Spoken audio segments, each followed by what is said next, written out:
আচ্ছা, তোমাদের সাথেও কি এরকম কখনো হয়েছে যে তোমরা দিনে যে কটা প্ল্যান করেছো প্রত্যেকটাই কোনো না কোনো কারণে ক্যান্সেল হয়ে গেছে? Hello everyone, welcome to my mini blog. তো সেদিন সন্ধ্যাবেলা আমি আর আমার ফ্রেন্ড বেরিয়ে পড়েছিলাম, আর আমাদের বাড়ির পাশেই জুডিও ওপেনিং হয়েছিল।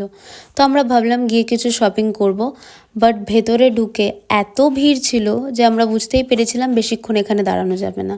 আমরা কিছুক্ষণ ঘুরে ওখান থেকে বেরিয়ে গেলাম, কেন কি আমাদের তারপরে কিছু ফ্রেন্ডসদেরকে মিট করার ছিল, আর হাতে বেশি টাইম ছিল না। আর ভেতরে প্রচণ্ড গরম আর সাফোকেশনও হচ্ছে।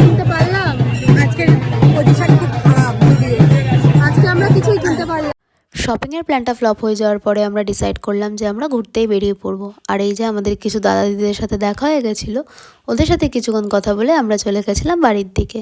ওখান থেকে স্কুটিটা নিয়ে আমরা আবার বেরিয়ে পড়লাম, আর যেতে যেতে প্ল্যান করছিলাম যে এরপরে আমরা কী করব। সেদিন রাস্তায় ভালোই জ্যাম ছিল, কারণ সেদিন ছিল সানডে। এই যে কথা বলতে বলতে আমরা পৌঁছে গেছিলাম সেন্ট্রাল পার্ক, যেখানে আমাদের ফ্রেন্ডসরা আমাদের ওয়েট করছিল। ওখান থেকে আমরা চলে গেছিলাম একটা চায়ের দোকানে।